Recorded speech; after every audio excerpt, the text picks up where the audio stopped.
வணக்கம் மக்களை, Bigg Boss season 8 Tamil. So இன்றைக்கி வந்து ஜெஃப்ரி வந்து எவிக்ட் ஆகியிருக்காரு. ஸோ எவிக்ட் ஆகிறதுக்கு முன்னாடி விஜய் சேதுபதி சார் சொன்ன வார்த்தையில் வந்து எல்லாருமே கண்டஸ்டண்ட்லாம் ஒரு மாதிரி கன்ஃபியூஸ் ஆகிருப்பாங்க. ஒரு வேளை விசாலாக தான் இருக்குமோ அப்படின்னு. ஸோ எனக்கே அந்த மாதிரி தான் தோணுச்சு. ஏன்னு பார்த்தீங்களா, இந்த வீட்டிலையே இருக்கிற முக்கியமான செல்லம் அப்படின்னு வந்து சொல்லியிருப்பார். ஸோ அடிக்கடி விசால் தான், ஐ லவ் யூ விசால் அப்படின்லாம் சொல்லியிருப்பார்ல. ஸோ அந்த மாதிரி ஹவுஸ்மேட்ஸ்க்கு கண்டிப்பாக வந்திருக்கும். நம்ம வெளியே உள்ளவங்களுக்கு தெரியும். ஸோ ஹவுஸ்மேட்ஸ்க்கு வந்து அந்த மாதிரி கன்ஃபியூஷன் இருந்துச்சு. சௌந்தர்யா கூட சொல்லியிருப்பாங்க.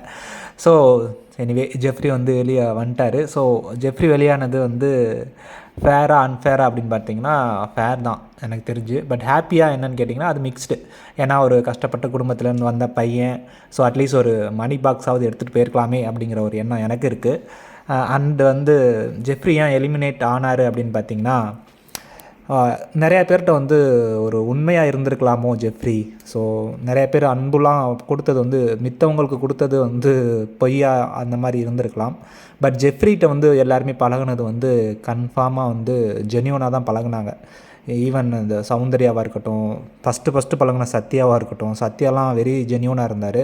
ஸோ சத்யாவையே ஜெஃப்ரி வந்து கலட்டி விட்டுட்டு ஸோ அடுத்து வந்து கோவா கேங் சைடு போய் ஸோ அங்கேருந்து ஒரு அந்த கோவா கேங்க்கு வந்து ஒரு கெட்ட பேர் மாதிரி வரவும், அங்கேருந்து வந்து அன்சிதாட்ட அந்த மாதிரி பழகி, ஸோ அதுக்கப்புறம் பவித்ராட்ட பழகி, ஸோ இந்த மாதிரி ஒரு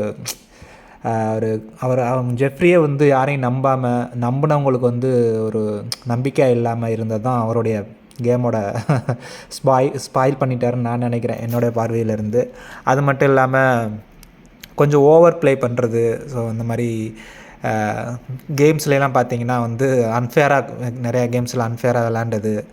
ஸோ இந்த மாதிரி விஷயங்கள். பட் இருந்தாலும் இன்னும் 1 வீக் இருந்துட்டு இந்த மணி பாக்ஸ் எடுத்துகிட்டு போயிருந்தால் ஓகே அப்படின்னு இருந்திருக்கும். ஓகே, எனிவே இது வந்து மக்களோட ஓட்டு அண்டு டிவியோட விஜய் டிவி சேனலோட டிசிஷன் அது அனுப்பிட்டாங்க. அடுத்து வந்து எவிக்ட் ஆனதுக்கப்புறம் சௌந்தர்யா எந்திரிச்சு வந்து அழுதுட்டு ஒரு விஷயம் சொல்லுவாங்க, நான் கூட விசாலாக தான் இருக்கும்னு நினச்சேன் அப்படின்னு. ஸோ செம க்யூட்டாக இருந்தது. ஆக்சுவலாக அது நாமினேட் பண்ணதே எனக்கு சௌந்தர்யா தான். ஓகே, அடுத்து வந்து விஜய் சேதுபதி கூட சொல்லியிருப்பார். ஸோ வெளியே வந்ததுக்கப்புறம் நீ நல்லா இரு, நான் உன்னை வந்து மீட் பண்ணுறேன். ஸோ கண்டிப்பாக வந்து உங்களுடைய அம்மா வந்து சொன்ன வார்த்தைகளை வந்து நீ வந்து கண்டிப்பாக கேளு. உங்கள் அம்மாட்ட நிறையா பேசு, அவங்க ரொம்ப சென்சிபிளாக பேசுகிறாங்க. ஸோ எப்படி உனக்கு இந்த மாதிரி மெச்சூர்டு வந்தது அப்படின்னு பார்த்தோன்னா அவங்க அம்மாட்ட இருந்தால் வந்திருக்குன்னு இப்போ அவங்க அம்மா பேசுனதுக்கப்புறம் தான் எனக்கே தெரிஞ்சது அப்படின்னு வந்து சொல்கிறாங்க. அது மட்டும் இல்லாமல் அவர் வாய்ஸ் நல்லா இருக்குது. ஸோ பிக் பாஸே சொல்லியிருப்பாரு, நீங்கள் நெக்ஸ்ட் டைம் பிக் பாஸ்க்குள்ள வரும்போது ஆல்பம் ரிலீஸ் பண்ணுறதுக்காக உள்ளே வாங்க ஜெஃப்ரி அப்படின்னு சொல்லி அனுப்பிச்சி வச்சுருப்பாங்க. அது கண்டஸ்டண்ட் எல்லாருமே ஜெஃப்ரிக்கு உண்மையாக இருந்தாங்க. ஆனால் ஜெஃப்ரி எல்லாருக்கும் உண்மையாக இருந்தாங்களா அப்படின்னு கேட்டிங்கன்னா கண்டிப்பாக இல்லை அப்படிங்கிறதான் என்னுடைய கருத்து. உங்களுக்கு ஏதாவது இருந்தால் கமெண்ட்டில் பண்ணுங்கள். தேங்க்யூ.